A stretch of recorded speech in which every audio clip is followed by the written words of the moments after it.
Γεια σας φίλοι μου, λοιπόν, σε αυτό το βίντεο θα δείξω την επίλυση από το βίντεο 1 το οποίο ονομαζόταν το ρολόι. Θα δείξω μια φορά πάλι στα γρήγορα πώς γίνεται το κόλπο βασικά πώς είναι και μετά θα δείξω την επίλυσή του.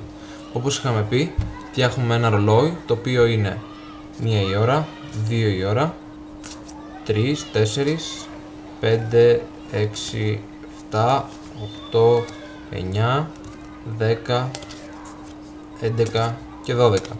Βάζουμε το ρολόι μας εδώ, το αφήσουμε το κάτω και θα πούμε σε έναν θεατή να επιλέξει μια ώρα που θέλει να ξυπνήσει. Για παράδειγμα θέλει να ξυπνήσει 8 η ώρα, οπότε θα πάρει από την υπόλοιπη τράπουλα εδώ 1, 2, 3, 4, 5, 6, 7, 8 φύλλα, τα οποία 8 φύλλα θα τοποθετήσει πάνω από την τράπουλα, πάνω από εδώ, και η υπόλοιπη τράπουλα θα πάει από κάτω.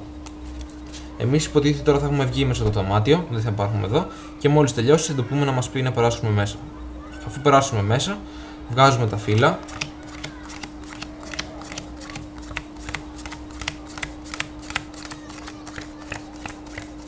και τέλος πάντων, αφού απλώσουμε εδώ πέρα την τράπουλά μας, μπορώ να σας πω ότι η ώρα που έχετε βάλει είναι αυτό, το οποίο είναι και 8 η ώρα.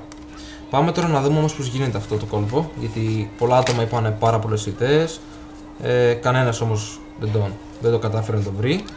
Γι' αυτό θα δείξω την επίλυση σήμερα εγώ. Φτιάχνουμε ένα ρολογάκι όπως είπαμε. Να βρούμε τώρα 4, 3. Να βρούμε και ένα 2 και το ρολογάκι μας είναι έτοιμο. Να και το 2, να και το 1. Λοιπόν,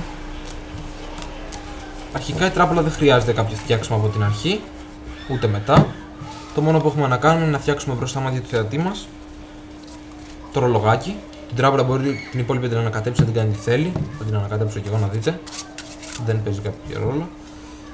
Λοιπόν, φτιάχνουμε το ρολογάκι μας και βάζουμε κάτω-κάτω τον άσο. Δηλαδή, άσος 2, 3, 4, 5, 6, 7, 8, 9, 10, 11 και το 12. Δηλαδή, ντάμα, το Q δηλαδή να είναι πάνω-πάνω. Το αφήνουμε εδώ και βγαίνουμε από το δωμάτιο. Αλλά πρωτού βγούμε από το δωμάτιο θα το πούμε του φίλου μας να τοποθετήσει πάνω στο ρολόι, τονίζω αυτό, μία ώρα που θέλει να ξυπνήσει. Για παράδειγμα θέλει να ξυπνήσει στις 6 ώρα. Παίρνει 1, 2, 3, 4, 5, 1, 2, 3, 4, 5, 6 φύλλα. Αυτά τα 6 φύλλα που έχει πάρει αυτός, είναι 6 φύλλα εδώ, θα τα βάλει πάνω από το ρολόι. Προσοχή, πάνω από το ρολόι μας. Αφού τα βάλει πάνω από το ρολόι, η υπόλοιπη τράπουλα εδώ πέρα, το κομμάτι το επόμενο, που είναι με τα πολλά τα φύλλα, θα τοποθετήσει κάτω από το ρολόι. Οπότε το ρολόι θα είναι στη μέση, πάνω θα είναι τα φύλλα του, που είναι η ώρα που θέλει να ξυπνήσει, και από κάτω είναι η υπόλοιπη τράπουλα. Τώρα, εμείς που θα μπούμε στο δωμάτιο δεν πρέπει να ανακατέψουμε την τράπουλα. Απλώς θα αρχίσουμε να βγάζουμε φύλλα πάνω στο τραπέζι μας. Η ώρα που έχει ξυπνήσει είναι το 13ο φύλλο. Το 13ο φύλλο είναι όλη η επίλυση του κόλπου. Είναι μαθηματικό το κόλπο.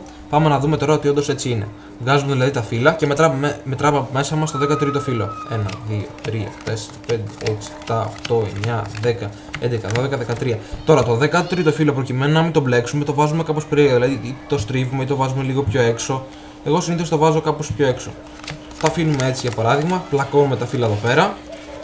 Κάνουμε και ένα έτσι ψεύτικο ανακάτεμα εμείς εδώ πέρα και καλά τώρα έχουμε βρεθεί. Και του λέμε: το επόμενο φύλλο που θα σηκώσω θα είναι η ώρα που έχει ξυπνήσει. Επιλέγουμε το φύλλο αυτό, το βγάζουμε και είναι το 6. Και δεν μπορεί να καταλάβουμε τίποτα με ποιο τρόπο καταφέραμε να βρούμε πώς βρήκαμε την ώρα που έχει επιλέξει αυτός να ξυπνήσει. Αυτό είναι όλο το κόλπο, δηλαδή το κόλπο όλο είναι το 13ο φύλλο. Δεν είναι κάποιο άλλο στοιχείο που πρέπει να ξέρετε, μόνο αυτό είναι το 13ο φύλλο. Λοιπόν, αυτά φίλοι μου, τα λέμε στο επόμενο βίντεο. Γεια σας.